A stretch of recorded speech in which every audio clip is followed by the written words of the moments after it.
Greetings and salutations, life and poetry fam. Welcome back to the channel with your boy, your host, you guessed it, Marcus T. This guy. Life and poetry fam. It's been too long. It's been too long. I know that I haven't posted really too many videos in a couple of days. And that's due to some stuff we had to deal with as a family. My family had to deal with some things. Recently, we suffered a tragic loss. One of my brothers had passed away suddenly, so we had to deal with that there. But rest assured that all is well. My family's still going strong. We're still together. We're still going to keep pressing in and pressing on. As I said in the previous video with the apartment house tour, at the end of the video, if you guys stuck around long enough, to see that there, you see that I'm still yet encouraged through everything that happened. And yeah, and I know that my brother would want me to keep doing this here because he knew this was a passion of mine. So guess what? We're going to keep doing it. I'm going to keep pulling out the bangers about life stuff. We're going to throw some life topics in the mix and poetry stuff in the mix. We're just going to have fun while doing it. And yeah, so your boy's back. Your boy is back. I'm excited to be back before you guys. I'm sad it's like I'm right in front of an audience, right? I'm trying to get my mindset to the point of like, okay, look, eventually I want this to be like big. You know, I want life poetry to like blow up, you know, and you know, like, and take it to different stages of different elements and stuff like that. You know, live type conversations with people. You know, I want this to be out there. I want this to do some great things, right? Yeah. Also, as you notice, my setup is a bit different. I'm still in a room. I'm in my bedroom, my new bedroom, and my new apartment, guys. If you have not checked out the apartment tour, I would definitely put in a suggestion thing up there somewhere. I don't know where in this video it'll pop up. It'll be up there somewhere. And it'll also be in the description down below. If you didn't catch it in time up top, it'll be also in the description down below. Yeah, but I'm excited to be back with you guys, right? And I started to notice I was doing something, right? I was doing something that was just like, I started to lean towards one thing, and I forgot about the other part, right? I know I do Poetry Wednesdays, the Poetry Corner with Marcus T on Wednesdays, but it seemed like that's all I was doing about the poetry thing. I started teaching, you know, I started giving advice on how to write poetry, different types of poetry, elements of poetry, all these different things, and I kind of like dropped the ball on that, and I'm sorry for that, all right? I apologize for that there. And I know we're going to continue to focus on those life discussions and topics, and they're going to come. Discussions with Marcus T is definitely coming back around, sure enough. Hopefully, within the next week or two, I should have another video done for that there. But yeah, so today I want to just focus on, excuse me, I wanted to focus back on the poetry of things. You know, because again, this is life and poetry with your boy Marcus T. This guy. Yeah, I never get tired of doing this guy thing. I think I don't know. I just love doing it, and I don't even know why I started to do it. But the first time I did it, and I got the feedback from this guy, it stuck. It stuck. It really stuck. So yeah, you will see more of this guy. You know, all over the place or whatever. You know, but yeah, like I was saying, so today I wanted to focus back on the poetry side of things. And I wanted to get this video out before Wednesday, because Wednesday I'm dropping another poem. I'm going to try my best to freestyle another poem in honor of my brother. We're going to see how that goes. If it doesn't be, if it's not a freestyle, it will still be a poem indeed. I don't know if I can't bring myself up to do it, if I can't get the nerve to do the poem about my brother, I will pick another poem to do from my older catalog. I'm gonna bring one of those back. But prayerfully, I can have the courage enough and the nerve enough to do it without getting too emotional and getting tongue-tied while I'm doing it. Because as I said, I'm still going through that grieving process, you know, and we all grieve in different ways, you know, so don't think that because I'm here doing this that I'm not grieving. Trust me, I miss my brother daily. And I know although he passed away, last week or so, but it still feels, you know, that void is still there. And trust me when I say, I'm still yet crying on the inside. I've cried enough on the outside, but I'm going to choose to celebrate his life And so every tear that comes out of my eyes now will be of celebration of the good times and memories that we shared together and the wisdom that he imparted into me. And I'm going to embrace those things and I'm going to celebrate them. Um, and yeah, and yeah. Guys, if the light is starting to change, forgive me. I don't have a ring light just yet. So I'm using the natural light from a lamp. I have a natural light. I have a natural light bulb in my lamp, and I also have the bay window in my room. I have a big window. I have a bay window in my room, and then it's crazy, right? So I have this window open or whatever, and yeah. So we're gonna do this thing here, right? But yeah, come on. I completely digress. If you know, my mind is all over the place right now. But to go back to the poetry aspect of things, I wanted to get back into that. I know we went over the writing checklist, the things you need to, prepare for when you're writing your poem or short stories or any type of writing in general. I think we went over elements of poetry, I believe, and maybe some other things. I don't quite remember off the top of my head, but whatever, those videos will also be linked in the description down below when I figure out what they are. But today I wanted to go over editing tips, right? So we have the writing tips down, right? Now let's pull on editing, right? The editing tips are highly useful, right? Because to know how to edit a piece of work is key. We all can write. You can pick up a pen and write anything, but if it is edited to fit into what you want it to be, it'll be lost on deaf ears, in my opinion. Some people can write without editing, more power to them. But for me, I can speak for myself. I have to have edited material before I get out anywhere. Even the notes I go when I write down for these here, I edit them in a way that I can get them to you and even understand them even more for myself. Excuse me. But yeah, so editing tips are key. Editing in general is key to solidifying your body of work, whether poetry, novels, short stories, anything, even essays for classwork, anything you need to do, know how to edit that work, right? But today we're going to focus specifically on editing poetry or, like fiction, nonfiction, like anything in that realm of storytelling.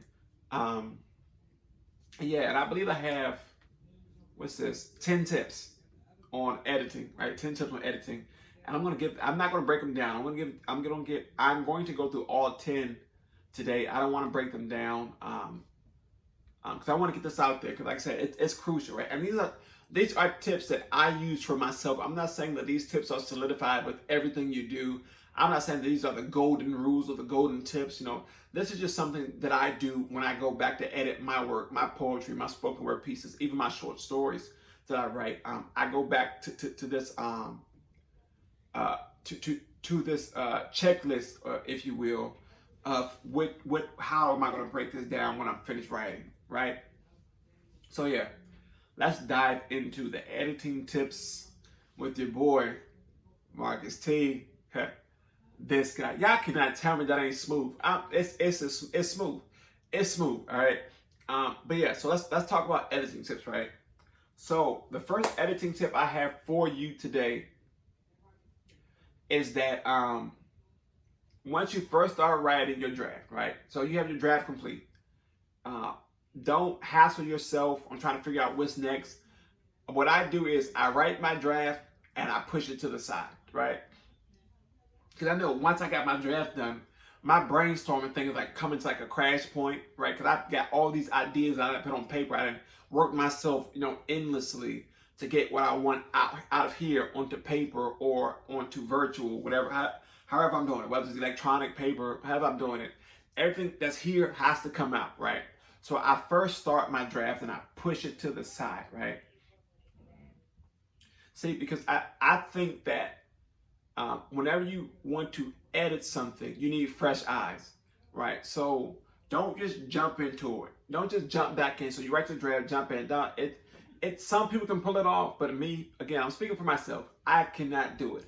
I have to come back to my work. So what I would do is I would write everything out in my draft, and I would literally format it in the way that I want it to be, right? So if you see any of my drafts, it would look like a complete poem if you didn't know my process.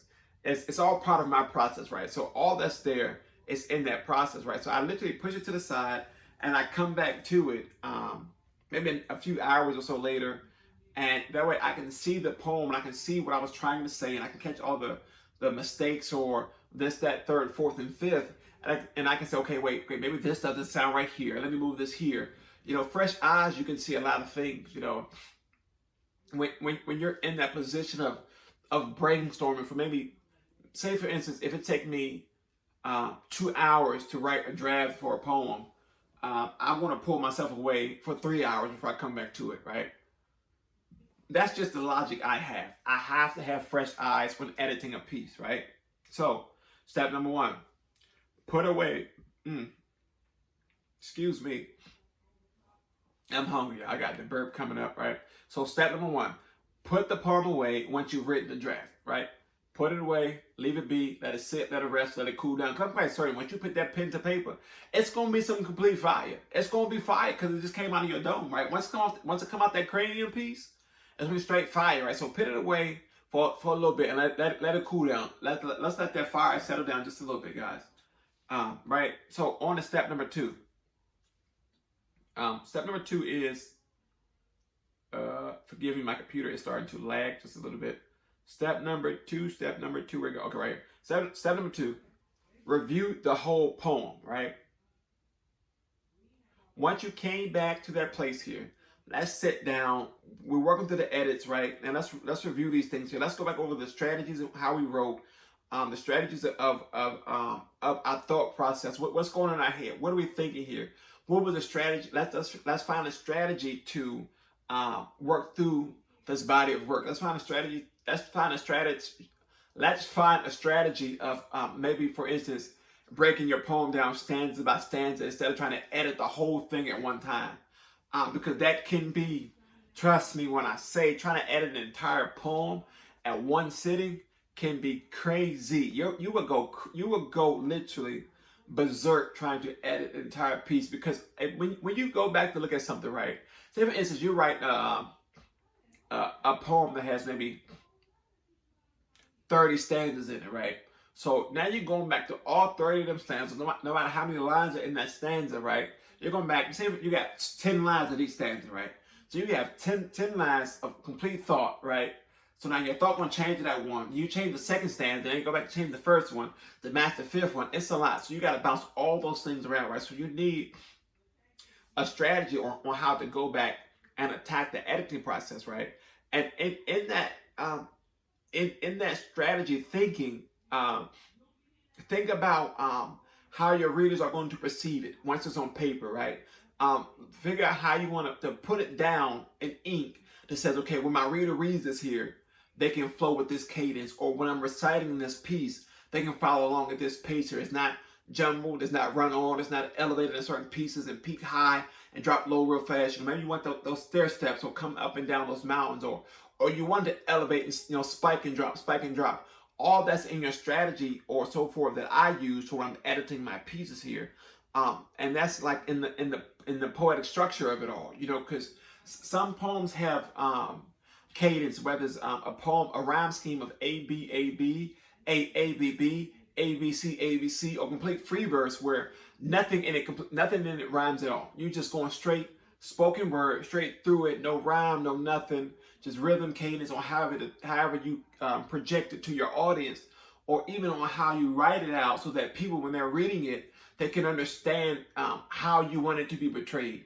And so that way, they don't just read it through like they're in class reading out a paper in front of the classroom, in front of the other students, or wherever setting you're in. They can get some type of thought or some type of feel for, okay, maybe this is the cadence that he or she is trying to get across.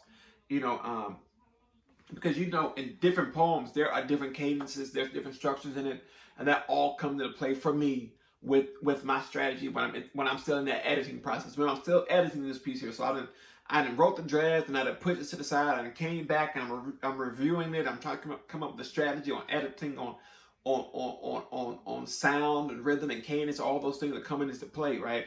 So once I'm done with that there, right, I literally set those 2 steps to the side. I don't throw those steps away because for me, I go right back when I get to the end of these steps and go right back to the top and come back down for maybe 2, 3 more times. So I'm finished editing my entire piece, right? So step number 3, tip number 3 in editing poems for me, Marcus T, this guy. I didn't mean to rhyme that, but hey, I'm the poet. This is what we do, right? Step number 3, read your poem out loud, right? And editing a poem is as much about revising as readability. Because okay, you can edit it in your head, right, and put it down on paper. But once you start to speak it out loud, sometimes it sounds confusing. Sometimes it sounds illiterate, or sometimes it sounds, yes, I said illiterate. Sometimes it sounds illiterate, or sometimes it sounds lagging in certain areas. So, paper can be anything. You can read anything off of paper, but when you actually project it out of your mouth, and it's like, whoa, that it doesn't sound appealing. It doesn't touch on certain things that I needed to do. If I'm to read this piece out loud, how does it sound? The rhythm, the flow, the placement of breaks and pauses and stops and goes. All these things are in that readability thing there. Because believe it or not, a poem that can't be read, it's like I want to cuss so bad, but it's like it gets me to that point. Remember, I'm still in my editing bay. This is me how I edit. So if I'm writing a piece and I can't read it out loud, and I wrote it, right? If I wrote it and I can't read it, I typically get frustrated enough to ball it up, shred it up, or throw it away, or say, you know what? And I will literally take a red marker and draw a line through it so I can't come back to it, the entire piece, right? And it will force me to start over, because if I see that line as I'm going back to edit, I'm like, you know what? This is stupid, because it's a distraction. So every line is like, no, it's a no-go for me, So I have to be able to read it, right? And I have to make sure that it sounds good. I have to make sure that it sounds good, not only on paper, but out of mouth, right? Because remember, paper, if I'm reading it to myself, I'm like, man, that's fire, as they say, I got bars, it's complete fire. I'm completely dropping piece by piece by piece on paper. But once it come out loud and I don't have that cadence and that flow in there, it's like, yo, like, whoa. I'm like, yo, lean back just a little bit. You know what I'm saying? I literally will pull myself back enough to say, you know what?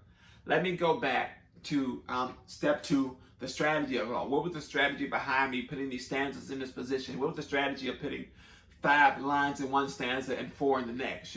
All that for me comes into play. And yes, I've done it before. Some writers will say, oh man, your stanzas need to match this and the third. I don't truly believe that. I believe that poetry should be what it is. Simple as that. Poetry should be what it is. There is no true limitation on how a poem could be, should be, or would be in my mind. Yeah, there is a proper way of writing poetry. There's a proper way of doing all these other things. But for me, it's like, I'm going to do it in a way that that pleases me as the writer, enough so that I can please the reader or the audience that's listening, or who have just bought the book, or whatever it may be. Shameless plug, Love in the Eyes of the Author, a collection of spoken word pieces. Love in the Eyes of the Author, a collection of spoken word pieces, is still currently available on Amazon via paperback and ebook. The description will always be in the links down below. In every video that I post, the link will always be there.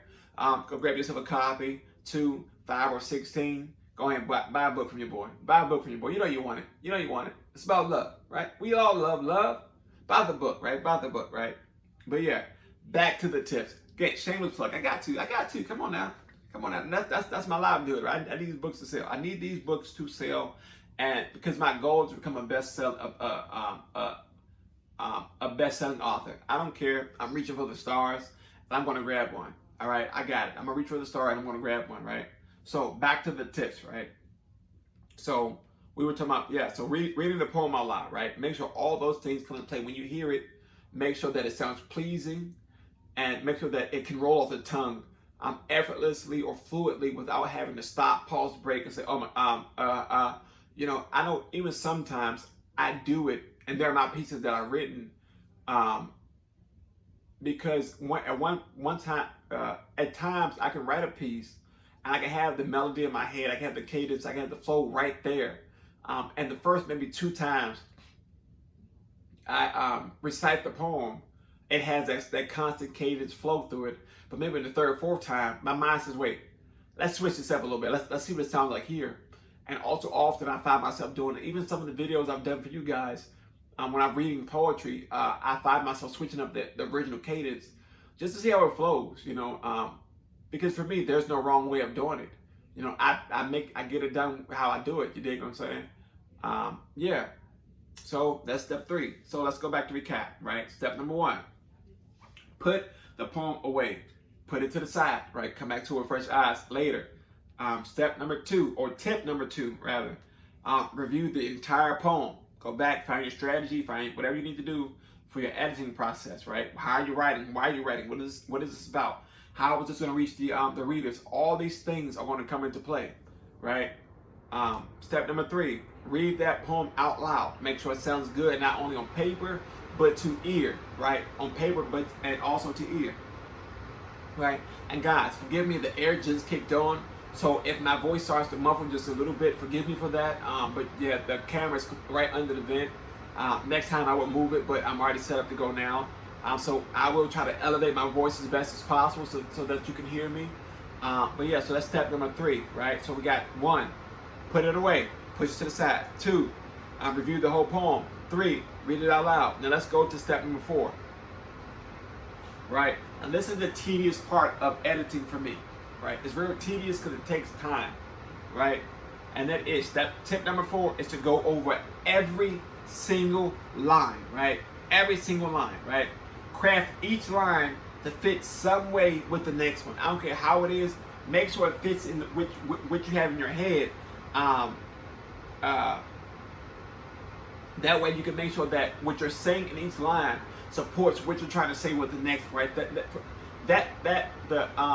The line before, like the previous line, should always lead that segue into what's coming next, right? Just like you're reading a story, right? You want to read from the beginning to end, right? So that line should start from the beginning thought to that end thought, right? And every line should fold into another piece, right? And that helps you break it down piece by piece, right? Always, remember, I breaks it down piece by piece, right?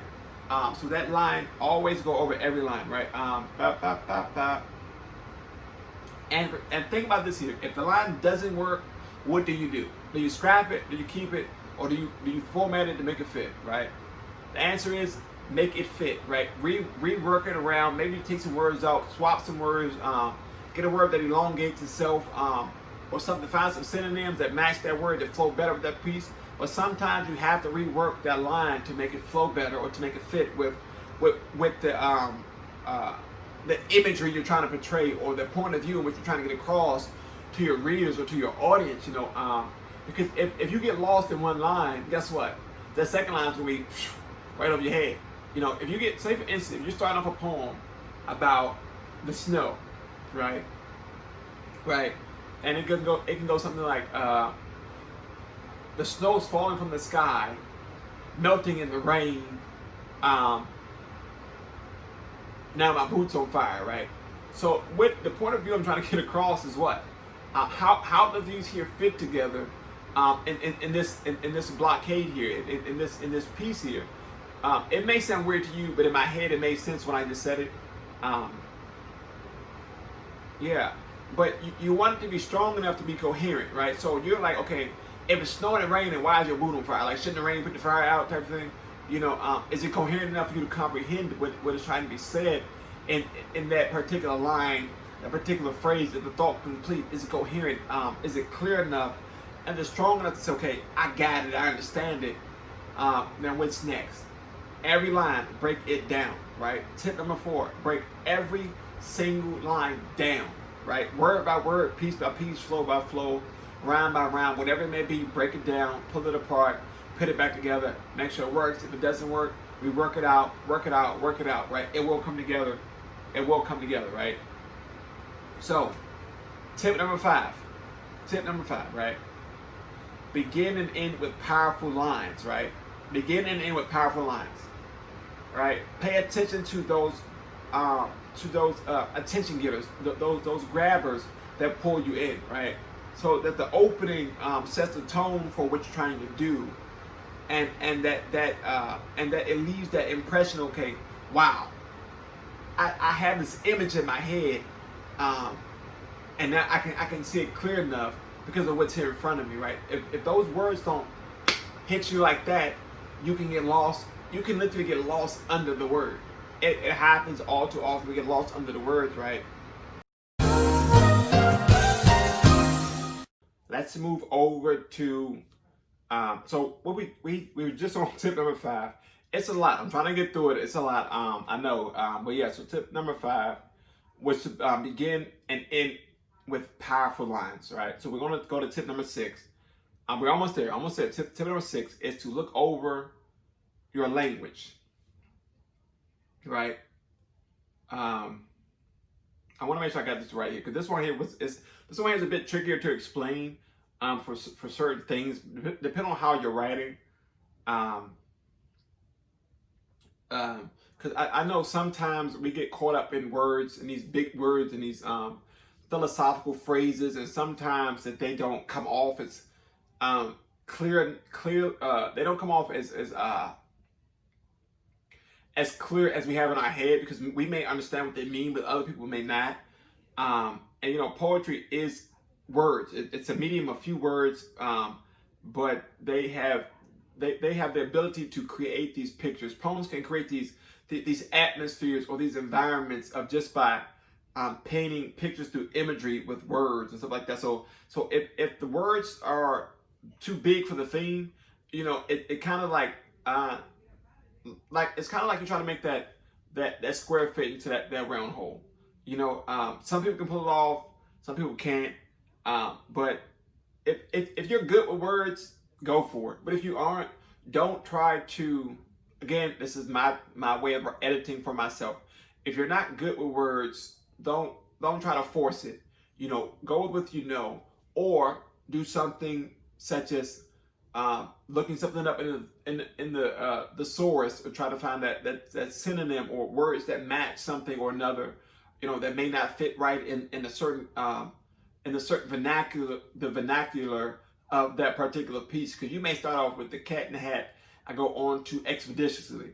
You know, if you can make those words and phrases flow, so be it. Go for it. You know, more power to you.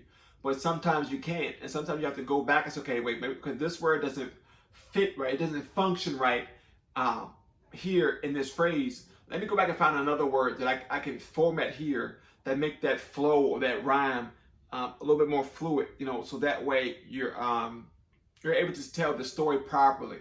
You know, certain words, you may get lost with certain words, and the reader may be, okay, wait, I'm not sure exactly what this word means, but let me see if it fits here, or why the writer put it here.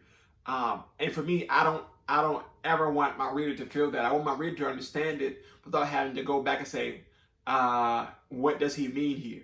You know, I want them to see the picture from start to finish, and that all comes from make sure that my words are right. You make sure that those that language that I have there, such as the vocabulary, is creating that overview for that theme, that structure, that rhyme, and all these other things that's there with the rhythm and some more stuff. So sometimes I gotta bring out that dictionary. I gotta bring out that Google. Sometimes I don't have a hard copy thesaurus, so I type Google synonyms with such and such word, or what word rhymes with this, that, and the third. You know, sometimes you have to do it to make sure that it fits in how you want it to be. You know, or so again, that's for me. That's life and poetry. That's your boy Marcus T, this guy, and that's for me. That's how I go back to all those things, right? So that was step number 6, right? Look over your language, right? So we almost there. Step number 7. We almost there. We got 7, right? Step number 7. Incorporate poetic techniques and devices, right? Now, I think in the other one was elements of poetry. We talked about the alliteration and all those things there. You can really use those techniques or devices to really to really get creative and take different approaches to what you're trying to do. Like wordplay is key. For me in poetry, wordplay is key. And even in my day-to-day language, I use wordplay a lot. I don't know why. I guess it's just because I'm always in the mode of writing, or always in the mode of poetry. I don't do it to be funny or nothing. I do it just it flows like that from time to time. But using those devices, alliteration, and all those other things, there's some other stuff, shoot, what's the irony and all those other things like. Believe it or not, on a day-to-day basis, a lot of times we're using these devices, don't even realize we're using it. Especially when you're being sarcastic. I'm quite certain everybody has a sarcastic moment from time to time, and we use them, and we don't realize we're doing it. But so they're specifically, you can specifically approach them and use them in your poetry to, again, paint that picture. You can play around with languages and simple words and all these things, and you can literally, while using those devices, you can literally give new meanings to certain words. You can literally give new meanings to certain words, and your poem can completely switch itself by using things. You can start with here, boom, and use something else. Just like boom, use something else, bow, and turn it around. It's like wow, right? Boom, bow can create wow. And that's how I approach using different techniques, stuff like that. I don't really do too much with like the bigger techniques and stuff like that. With the more complex ones. I'm about simplicity and sophistication sometimes, and I think that simplicity a lot of times is key, especially in poetry. Because I've always been told I'm a deep thinker. I'm a deep person. I'm older than my years. I'm wise beyond my whatever the phrase is. So I try not to dive too much into it. I try to keep it here on this side of the fence. But if it goes there at a teeter-tot or whatever it may be, but yeah, incorporate those techniques and devices into your writing to create that new meaning, that new flow. Again, going back to imagery, creating the images so you can see it, you can feel it, you can taste it, you can in the moment you can touch it. You can touch it or whatever, right? So that's tip number 7. Tip number 8, test your line breaks, right? Test your line breaks. Look at the end of every line and review how it ends and how the next line begins, right? Because if each thought is complete, when you have that complete thought, it's like when you're writing a sentence, right? That period and all these other things, ding. See, me, I don't use commas. I don't use punctuations in my poems at all. I think they're a distraction. Certain poems, I use them if I want you to focus on those breaks, those stops. I'll use that hard period, or I'll use ellipses, dots, to know that we're going to have this dramatic pause here, or that comma to know that you can catch your breath here just a little bit, take that subtle pause. But sometimes in certain poems, I want the reader to say, okay, I want to fall into the shoes of what's being said here, so I want to fit it to my mode. I want to fit it here to my mode, so sometimes I do that there. But I do know, even when I do that, I have specific breaks in the poem, whether the stanzas are spaced out more, so you can know to take your breath here. And I think that's just a signature that I do. I don't think people even realize that I do it that way. I do it because I know if it's there, you sometimes got flip pages to go to the next one. So if you have to turn a page, you got to take that breath to turn that page. You're not going to read fluently as you turn that page. If you can do it, kudos to you. I can't do it, but yeah. But when you're editing your pieces, pay attention to those breaks. Always pay attention to those breaks. Those breaks are key to the reader. How the flow goes and how you want to roll into the next line, or so that everything doesn't feel cluttered up and things like that. But again, I do use those ellipses, dots a lot, so you can know to take those breaks. For me, those are those line breaks. You see those ellipses, dots, or those dashes. So for me, I use those type of line breaks. I don't do traditional line breaks, such as periods or semicolons and all these things like that all the time. Sometimes I do, sometimes I don't. Sometimes I will, sometimes I won't. That's literally how I feel about it sometimes. Again, this is how I edit my poems. If you have other ways of editing your poems, feel free to drop a comment down below and let me know how you edit yours. Or send me a DM at my Instagram at life.in.poetry. The link will be also in the description there below. Shoot me a DM and let me know how you edit your poems, and or send me a poem that you've written so I can read it. I always look forward to reading other people's work. I love reading other people's work, and yeah. I do. I love supporting poetry. Poetry is life, right? Life and poetry. Life and poetry, right? Poetry is life. Right? So that's tip number 8. Pay attention to line breaks. Right? Test your line breaks. Tip number 9. Look at your poetry on the page, right? When you look at it, does it pull you in? Right? Does it look I'm gonna say it. Is it sexy enough to grab your attention? Is it aesthetic? Does it evoke emotion? Does it paint this here? Is the layout or is it too simple? If you're doing a structured poem, can I see the picture? What is it? Is it a house or is it a falling house? Is it a fish? You know, what is it? Is it pulling me in that way? By just simply looking at it on the paper. Um, Also look at those stanza breaks. Does it look like it's is it noticeable? Is it noticeable? Does it have too much white space around it? All these other things. Line length. Um, letter size. Whether you're using all capital letters, lowercase letters, or one letter is capital, the other one lowercase. Is it drawing your attention in? Right? On the page? Does it draw you in? Does it literally look aesthetically appeasing to your eye? To say, man, let me read it to see what it's about. It's crazy, but dude, that's just like when you get a book, right? You first thing you do is you look at the cover of that book. It's a picture on a book, it's words on a book. The book page is colored, whatever it may be. All those things there. It entices you to open up the book, right? It literally entices you to open up the book and read. You know, I mean, I think so. I think so. Some people may just get a book, say, oh, the title cool, and flip through, da. But you do have to look at the title on that book, and the cover is right there, right? You have to look at that like that. So the same as poetry. Does it look good on paper? Is the layout nice? Is it a nice space amounts between everything, or is it all jumbled up? Is it double spaced? All these things, page breaks, pattern, line lengths, all these things here. Pay attention to all that when you're editing. Trust me, it goes a long way.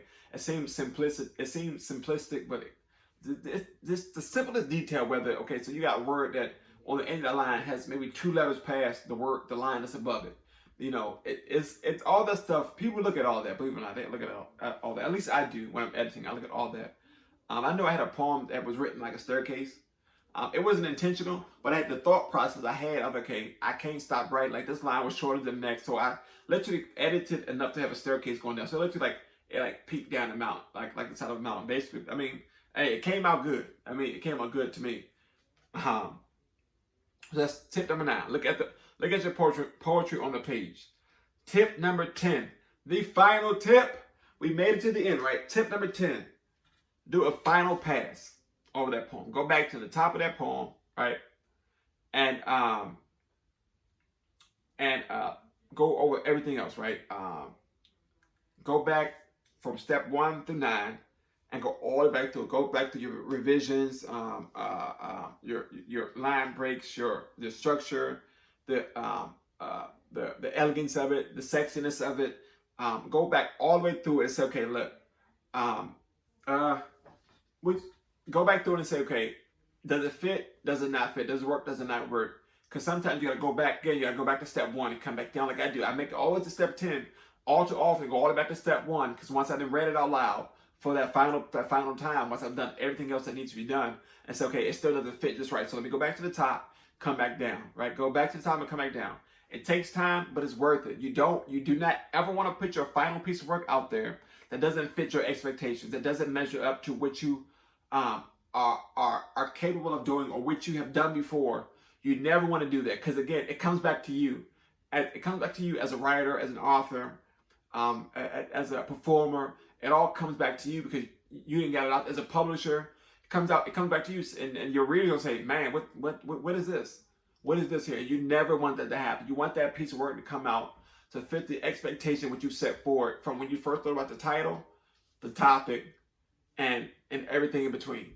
Everything in between should fit to that. It should fit to that standard which you have. If you have your standard here, and once you read it and it's here, that's not cool. You know, get it to that standard. You set the pace, you set your goal, you set your standard. Even if you find yourself in the middle of a poem and you have a topic you're writing about, and that topic switches mid-poem, it happens. Roll with it. Sometimes you can do it. It happens. Trust me, it happens all too often. Let it flow. Let it flow. But when you go back to that editing process, make sure it's still at that standard from the first thought you had. Make sure it's still there. Make sure you still have the standard enough. It's okay. If this is the image I want to portray in this piece here, make sure by the time you finish reading that make sure by the time you get to that last punctuation on that last word in that entire poem, make sure it fits to your standard. If it doesn't, go back to step 1 and repeat steps 1 through 10. If it does again, 1 through 10. Do it as many times as you have to before you put it out anywhere. That is for everything you do. whether it's poetry, writing, anything. Go make sure it fits your standard. People, please make sure it fits your standard. I worked with a lot of writers over my time, and I've stressed that to each and every one of them. When you write something, make sure it fits what you want it to be. If it doesn't fit your standard, are you willing to put it out there with your name on it? It literally comes down to that. Are you willing to put it out there with your name on it if it doesn't fit your standard? I highly doubt you will. I highly doubt you will, right? So yeah. So let's go back through, let's recap, all right? I'm not gonna break it down. We're gonna go through and just go over the basic tips, right? From the top, right? So tip number 1, put the poem away once you've written the draft, right? That's tip number 1. Tip number 2, review the whole poem. Review the whole poem. Tip number 3, read your poem aloud, out loud, whatever you're gonna put there. Read it out loud, right? Read it aloud so you can hear it. Tip number 4, go over every single line, break it down piece by piece, word by word, letter by letter, punctuation by punctuation. Go over every single line, right? Tip number 5, begin and end with powerful lines, right? Those are attention grabbers. Make sure they're there. Make sure they're there to entice you to go to the next one. Make sure they're there to set that tone to go down the mountaintop, right? You have to make it to the end of the poem, right? Without getting distracted or getting thrown off, right? That's tip number 5. Tip number 6, look over your language. Make sure your words are pleasing. Make sure that they aren't too confusing, conjunctions or conjoined or just lacking in imagery or anything. Make sure that they're painting that picture. Make sure your words are painting that picture. Tip number 7, right? 7, incorporate those poetic techniques and devices. Get creative with it. Approach it with different things. Use alliterations, irony, all these things, right? Assemble those words to create that newness of it all. Sometimes you may find a word that doesn't necessarily mean what you see in the dictionary, but you just give a new meaning. It's fine to do it. It's all part of the journey with writing, especially with creative writing, right? Incorporate those devices. Incorporate. They work wonders, trust me. Tip number 8, test your line breaks. Make sure that they all begin and end with something, right? Whether it's the semicolons, dots, dashes, something. Again, I don't use punctuation marks. I use semicolons. I don't use semicolons, periods, question marks. I use ellipses, dots, dashes, asterisk, stars, something like that. That's how you know my line break there. I don't know. It's not tradition. I know, but that's what I do. Tip number 9. Look at your poetry on the page. Is it sexy enough? Simple. Is it sexy? Does it draw you in? Is it appealing to the eye? Final tip number 10. Do a final pass. Does it meet your standard? Does it meet your standard? As simple as that. Does it meet the standard? If it doesn't, tip number 1 through 10, right? So, life and poetry family. Life and poetry family. Life and poetry family, right? Those are writing tips or the editing tips. Those are editing tips with your boy, Marcus T. This guy, right? And I pray that these are helpful to you with your writing, whatever you choose to do. And if you have other writing tips that you use, feel free to share them with me in the comments down below so that we all can see them, or send them to me at life.in.poetry on Instagram. Again, it will be in the description down below. Going to shoot me a message over there in the DMs and let me know how you edit your poems, right? Let me know what you do, what your process is. And yeah, so guys, again, it's been fun. It's been fun. I'm glad to be back. We're coming back stronger than ever. We're going to definitely focus more on writing stuff, writing styles, other things like that. Yeah, but again, remember, Wednesdays are always and will be forever set in stone. If I ever miss a Wednesday, please forgive me. You know, life happens sometimes. But this Wednesday, Poetry Corner with Marcus T will be back with either a freestyle poem or a poem from my old catalog. Either way, it will be done, said, stone, shot, lit, bop, bing. It will be there. So stay tuned for that. So yeah, I truly love you. Life and Poetry, I truly love you guys. Thanks for getting me here to this process. And remember, guys, 150 by August 1st, right? That's the new goal for the channel. If we get there or if we surpass it, I'll be so ecstatic. If we don't get there, that means I gotta work harder to get us there, right? I have to work harder to get us there. So that's the new goal, 150 by August 1st. And yeah, so Life and Poetry family, if you made it this far in the video, and you've not already, and if you have not already subscribed, please smash that subscribe button, guys. Join the Life Emoji family so that we can continue to grow and flourish and do different things. Yeah, and just support each other in this process here. Let's support creators. Let's support writers. Let's support the poets, up and coming, established, whatever it may be. Let's do that. Let's reach out to one another. Let's check on them. Let's help them out. Let's lend a helping hand. Let's provide wisdom, tips, and encouragement to keep so that we can keep pressing on as one, as a people, as a collective, with no separation, all these other things. And yeah, let's support your family. Again, smash that subscribe button, click that notification bell so that every time I drop a new video, you can be notified. Drop a comment down below and like this video if you like it. Give it a thumbs up. If you don't like it, give it a thumbs down. It's all right. It's all love. I completely understand. But yeah. So, Life Emoji family. Until next time, this is your boy, Marcus T. This guy. I had to put that pause in, right? That pause was fire, right? It was fire, right? So, be blessed. Stay safe. I love you. We out. Peace.